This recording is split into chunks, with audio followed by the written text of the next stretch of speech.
I used to think we were one of those rare second chance stories, the kind people whisper about with a mix of envy and hope. Two people who'd already been through the mess of divorce, somehow finding each other and making it work. I was 24 when we met. A single mom with a 7-year-old daughter who was my whole world.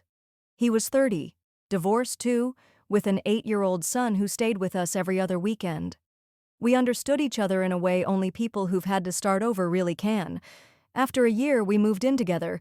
It wasn't anything glamorous, a modest rental with peeling paint on the balcony and a temperamental heater, but it felt like ours. He ran a small computer repair shop in town. It wasn't a gold mine, but it paid the bills and kept food on the table. He worked long hours, always talking about how he wanted to grow the business so we could have more breathing room. I wish I could say I matched his work ethic.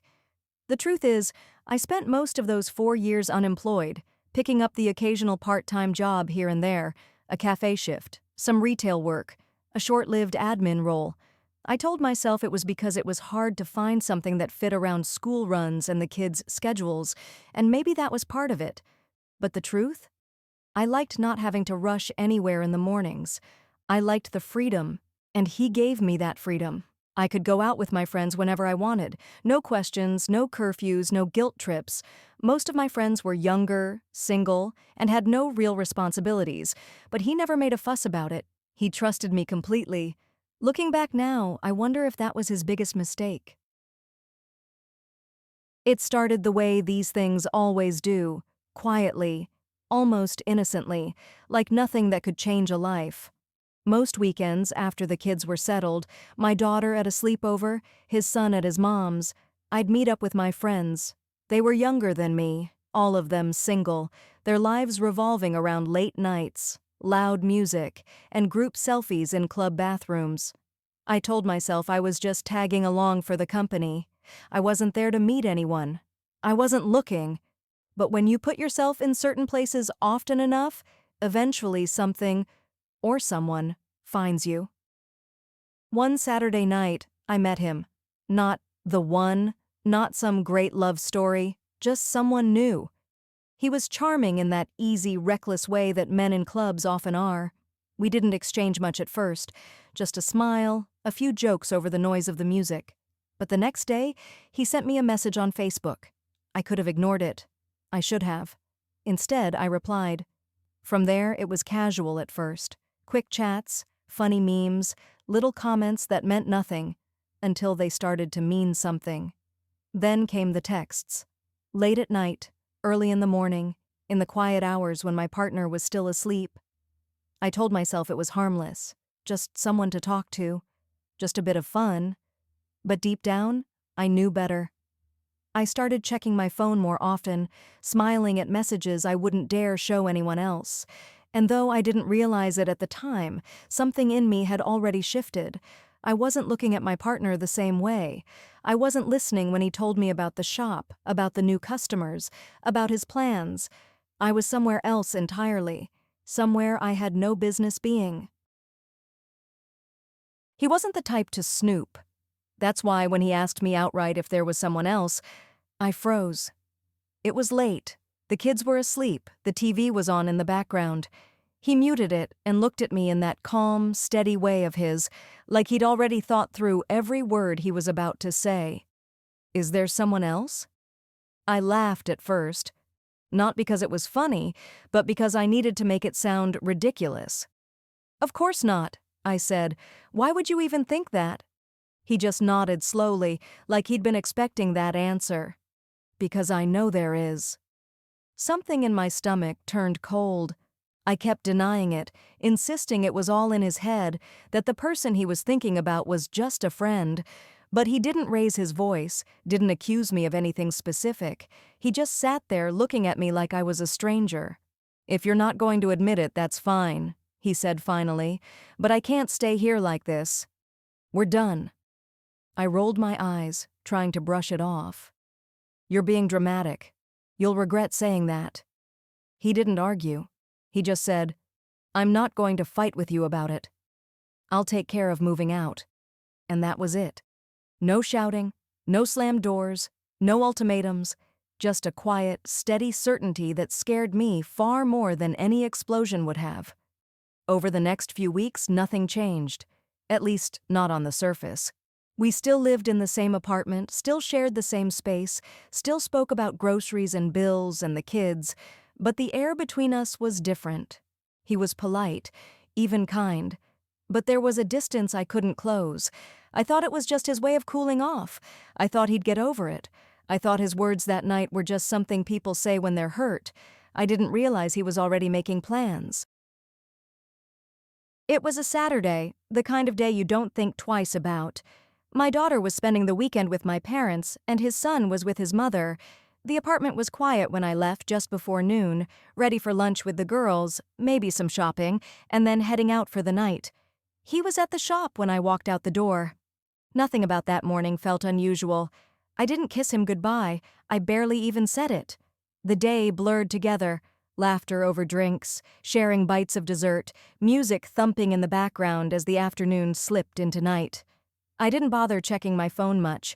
We didn't usually text when I was out, and with no kids at home, I assumed he was just relaxing. By the time I got back, it was late. I opened the door expecting the usual, shoes in the hallway, his jacket draped over the chair, maybe the faint hum of the TV. Instead, the apartment felt hollow. At first, I thought he'd just tidied up, but as I walked through each room, it hit me.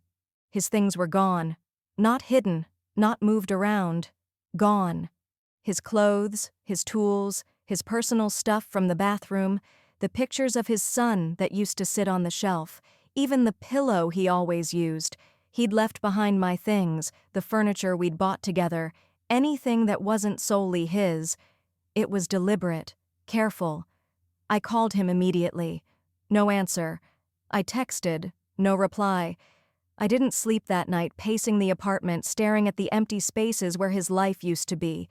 The next morning, he finally responded to one of my messages. "I told you I'd move out. I have my own place now. That's all there is to say." I stared at the screen, waiting for something more, an explanation, a window to undo this. But there was nothing. I'd thought he was bluffing. I'd thought he was just angry. I never imagined he'd actually follow through. And now he was gone. I don't think it really hit me until Monday morning. The apartment felt too big, too quiet, like it was holding its breath. His toothbrush wasn't in the holder, his coffee mug wasn't in the sink. There was no sound of him moving around before heading to the shop. And for the first time in years, the rent he'd always paid, was my problem. The lease was in my name, but that had always been more of a formality. Now, with no steady job, no savings worth mentioning, and a daughter to think about, I realized I couldn't keep the place. I called him, begged him to come back, told him we could fix this. Every time he gave the same calm answer, "No, we're done." No yelling, no long explanations, just a finality I couldn't argue with. Meanwhile, the man I'd been messaging, the one who'd seemed so exciting, so different, started to fade out of my life. Calls went unanswered, texts got shorter. Then, one day, I saw a picture of him online with someone else, younger, prettier, and probably just as naive as I'd been. Within weeks, I was drowning. I couldn't cover the rent. I was juggling part-time hours wherever I could get them, cafes, cleaning jobs, anything that paid cash. But it wasn't enough. My parents helped where they could, but I hated depending on them. It all happened so fast. 1 month I had a partner, a home, a life I thought was stable. The next, I was staring at eviction notices and wondering how I'd let everything slip through my fingers. By the end of the year, I had no choice but to leave. The apartment, the town, the life I'd known, all gone. My daughter and I moved in with my parents for a while, but even that didn't feel like a real solution. So when an opportunity came to work abroad, I took it. I told myself it was a fresh start. Really, it was running away. 10 years. That's how long it's been since the night I came home to an empty apartment. I'm 44 now, still living abroad. What was supposed to be a temporary move to get back on my feet turned into my entire life. My daughter turned 18 last year and moved in with her boyfriend. She's grown, independent, and doesn't need me the way she used to. Sometimes I think she stopped needing me the moment we left home. I still work hard, harder than I ever did when I was with him. Full-time shifts, extra hours when I can get them, just to keep my bills paid and a little aside for emergencies. I've built a life of sorts here, but it's not the one I pictured for myself. It's survival, not stability. Through mutual friends and the strange magic of social media, I hear bits and pieces about him. How, within a year of leaving, he met someone younger. How they married, expanded his shop into a thriving business, bought a house. How he's financially comfortable now, traveling, smiling in pictures in ways I don't remember him smiling with me. There's a part of me that wants to hate him for moving on so easily. But the truth is, he did exactly what he said he would. He left, rebuilt, and never looked back. Sometimes late at night, I scroll through old photos on my phone, birthdays, lazy Sundays, little moments that felt so ordinary at the time. I think about how quickly it all unraveled. One message, one choice, one slow drift into something I told myself was harmless. If I could go back, I'd change more than that day. I'd change who I was in those years. I'd work more, try harder, value the man who trusted me enough to give me freedom instead of taking that trust for granted. But there's no going back, only forward. And forward, for me, has been a decade of working alone, living alone, and wondering if I'll ever have what I once threw away without realizing its worth.